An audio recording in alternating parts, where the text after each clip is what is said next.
Just when I thought I was out, they pulled me back in.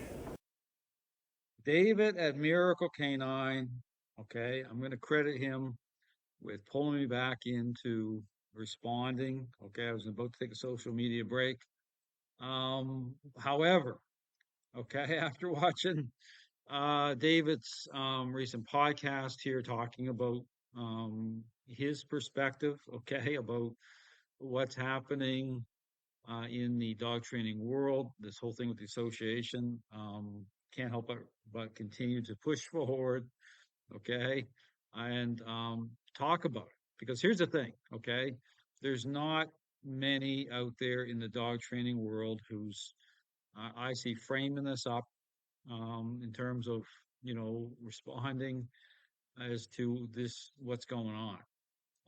And so I watched this podcast, and again, hat off to David. I believe a lot of what he had to say on this podcast is on the mark, straight on the mark.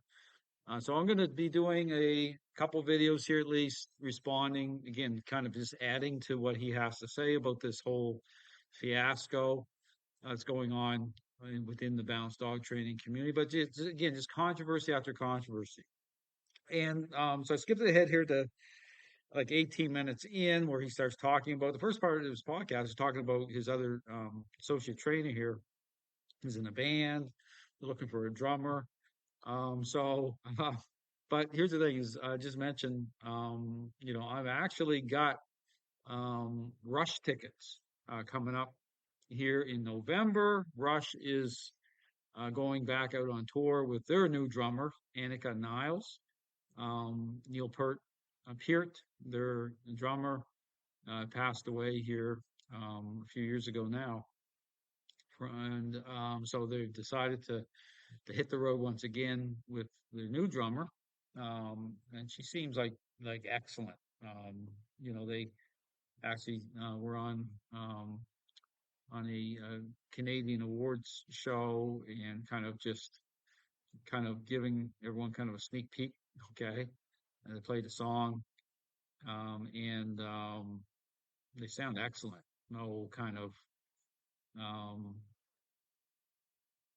no kind of a what's there's a kind of a way in which bands try to make themselves sound better.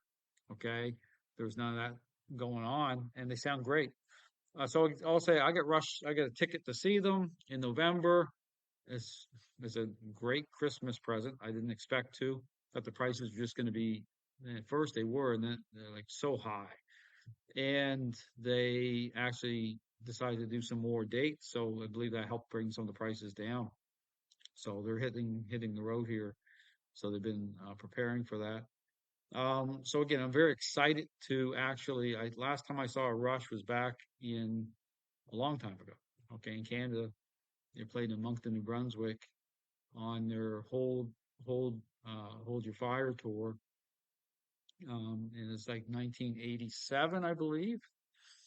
I have their tour shirt, which I could never possibly fit into now. I still have it. Okay, I make a joke every once in a while. I'm gonna try to put that shirt on. Yeah, good luck with that.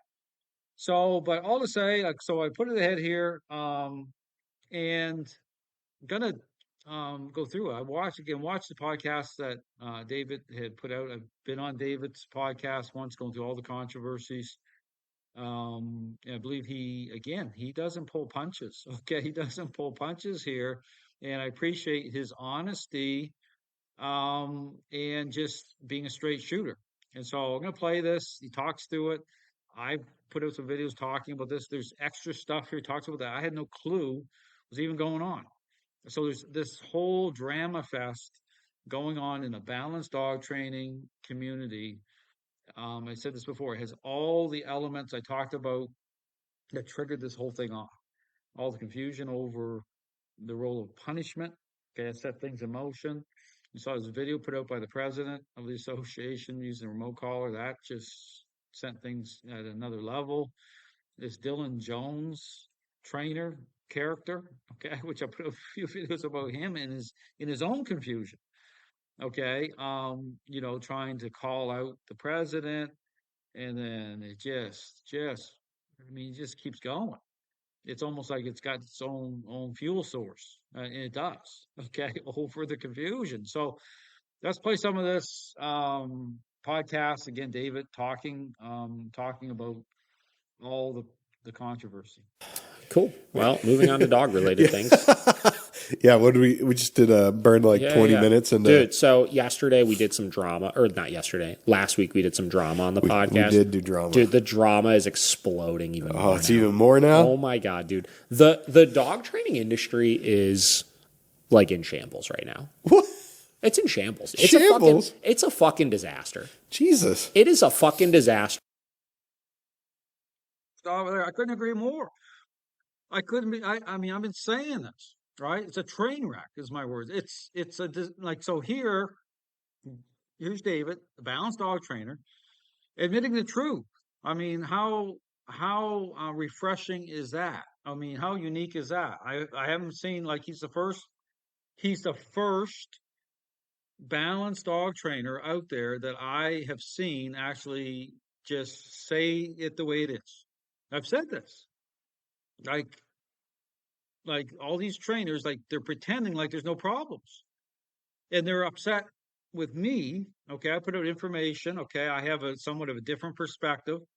Okay, based on what I put out as a process, what I talk to, all the problems, right? And I keep saying the first stop, like if you're going to jump on the train, the train that's going off the rails, right? And you're going to pull that cord to stop. Your first stop should be to look around the dog training world, all the controversies I talk about. Look at the Jeff Gellman situation. Look, all the controversies that keep going on and on and on. Your first stop should be to get off that train before you keep going down, and just take a look around the dog training world and say, look, like, why are these happening? And that's why when I went on this podcast, guess what I did? Brought them all up. And showing that there's no accidents, coincidence, that these things are all happening for a reason. But again, I talk about this whole thing, the whole bonker thing that exploded by way of David in the bonker situation after I talked about the controversy. So it's just like incredible to me. These things keep happening. And I just put a video about like Dylan Jones, his whole, dog yelping situation. I mean, go watch that. I mean, no wonder balanced dog trainers are on their heels. And I just group in the play-based stuff with the confused balanced dog training mess. It is. You can just put it all in the same pot. So you look at the Dylan Jones controversy, like who can talk about it in a way, but David does a pretty good job here as we go through it. And currently there's some like new drama that's unfolding that basically is like just highlighting just how fucking dramatic the industry actually is. Okay. Right? Okay. So we talked about, this kind of all started with the Denise Fenzi fucking Dylan Jones shit. Right. Yeah. That is relatively subsided at this point. I mean, it's still like whatever. Ironically, like right after we did the podcast episode.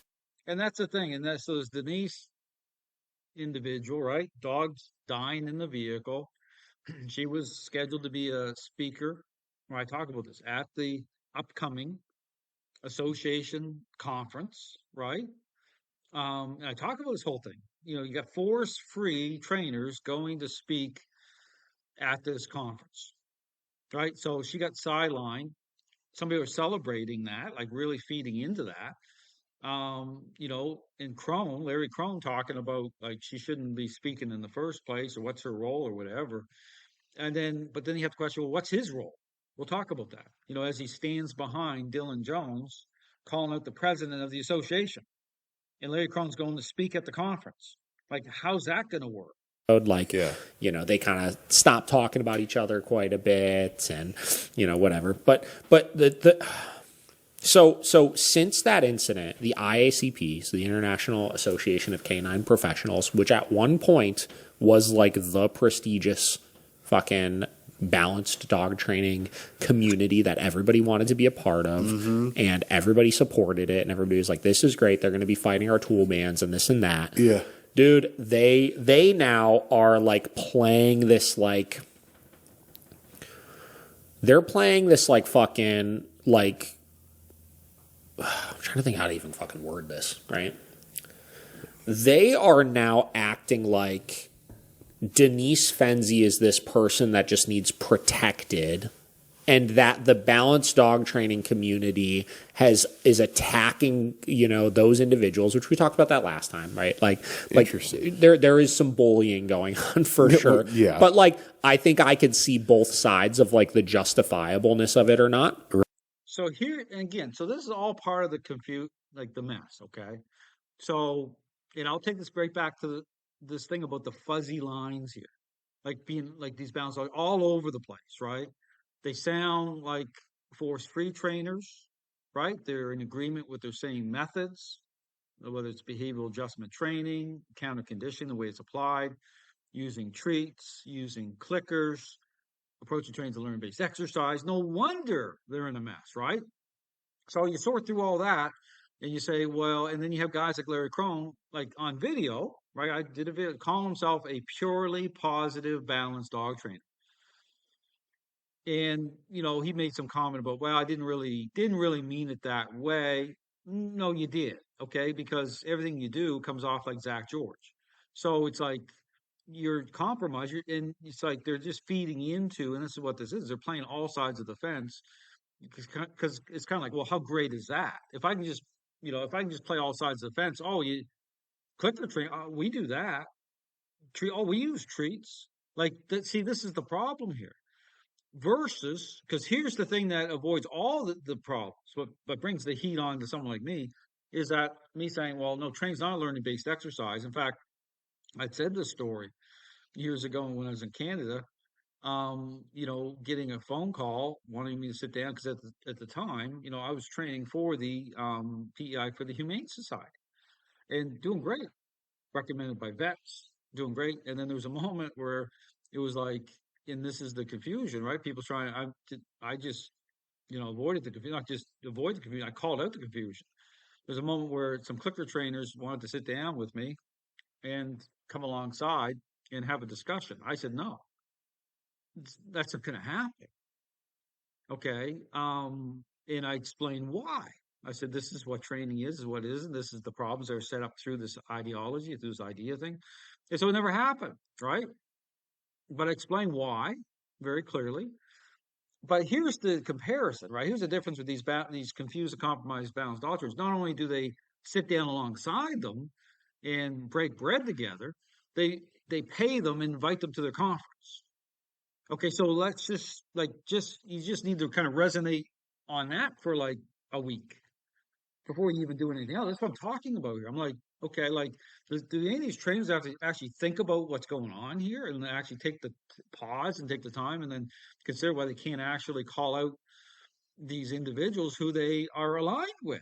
Like, there's so much here. Like, understand, like it's just you can just do a hard stop there. Like, get off the train right there. Like the train's moving. Like pull the cord and get off and just stay there for the next 5 years and think about that. Like, this is the thing that kills me about these trainers. That just like, and then so this whole Denise Fenzi situation with the dog, and then these, oh well, someone's like, oh, that happened. Like, well, at least that took care of that problem. But you got more coming. You got Dunbar coming to speak at the conference, right? You got all these people like, okay, like, no, I mean, so Larry Crone's like talking out both sides of his mouth. Really. I mean, he's like saying like, oh, well, because now on the podcast I just did, like he's saying, well, she has these ideas about like giving us a hard time about remote callers. She shouldn't be at the conference. Well, no, the fact that she's even was going to the conference in the first place. I mean, give me a break. Like, this is so ridiculous. Understand that, and now here Dave's talking about, well, they need to protect her. Well, they shouldn't have had her there in the first place if you had your act together. But if you really understood what training is, you wouldn't be aligned with this idea in the first place that trains a learning-based exercise. You're calling yourself a balanced trainer. What the heck is that? Like, you're walking the fence type of thing, situation. Just play some more. Right. but they're acting like they're basically like going team, like we're team Denise Fenzi right now, and like, you know, they're like going out of their way to like protect this like force-free trainer that hates everything that they do, right? Right. And furthermore, now all of the people that are on like the board, They shouldn't have had. See, there shouldn't be a force-free trainer. See, why are they going to speak at the conference?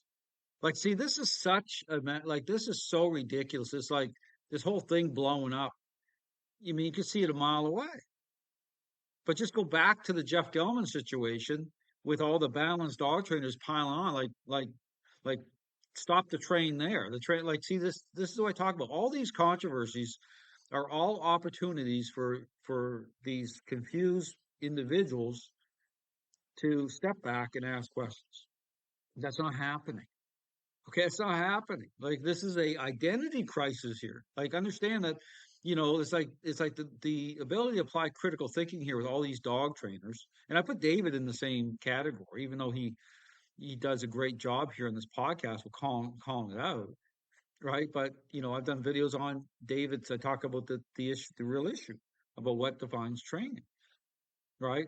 And this whole confused thing that's happening, even him being caught up in this whole bonker controversy, right?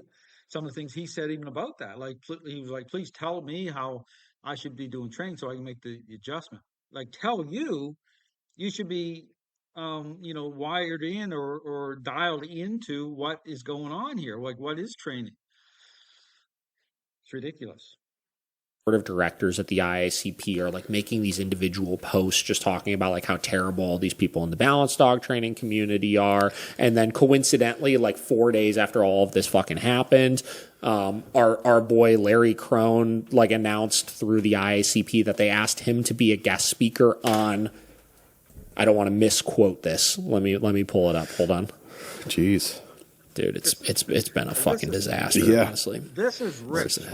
Where's it at? Here we go. Larry Crone will be speaking at the 2026 IACP annual conference in Newport Beach alongside Jay Jack and Joel Silverman. Together, this powerhouse trio will present on the vital topic of fostering Like, David can barely keep it together here. Just cooperation within the industry and creating more community-minded profession. We're excited to see these three come together on one stage. Okay, so like basically they're like, we're gonna hire Larry Crone to come here and talk about keeping the peace in the industry. Coincidentally, right after Dylan just was not keeping the peace, like acting like the industry is just not keeping the peace currently. Like, how does this even work? So you have, like, think about this, right? So you have this thing with keeping the peace. You have Larry Crone, who's standing behind this Dylan Jones character, right, trainer, who has called out the president, okay, of this association. Well, think about it. That now we have an upcoming conference that Larry Crone's speaking at after staying behind Dylan to call it the president. Like, how's that even work? I'd love to be sitting there, like eating some steak and, you know, having a drink to just watch. I mean, like, granted, they wouldn't let me in there to be based again on what I advocate is training, right? They wouldn't let me in because I'm not confused and compromised. I wouldn't get in. Okay, I'm not confused and compromised about anything. Okay, so I wouldn't be allowed in there. But it's not like these individuals that are going to this conference have actually talked about or confronted the real issue to begin with in the past anyway. So likely this would just carry on. I just think that maybe that would be a problem. Like, that would just be like, because David mentions this whole fake and phoniness here coming up in the podcast, but it was just like so fake and phony anyways, all based on appearances. It'd be like, just carry on. As long as we're making money and people are signing up. Let's just keep this. Let's just keep the train going. Because we're not all just like ignoring all of this fucking force-free bullshit ideology that's being pushed right now. Right. And we need to all like sit around and like hold hands and like, you know, be best friends with each other, even though they think we're fucking abusing pieces of shit. Like, just incredible. So I'm going to stop this part one. I'll stop it here. Again, David really does. He calls out the whole thing. Okay. Calls out, I'm surprised actually, with Larry Crone. He goes right into it Larry Crone to me is just like Zach George. I mean, really, it's like the balanced dog training version of like the balanced dog training community through Larry Crone have their version of Zach George. That's really what is going on here. I mean, but it's a train wreck. It's an absolute train wreck. So thanks for tuning in. Stay tuned for part two coming up shortly.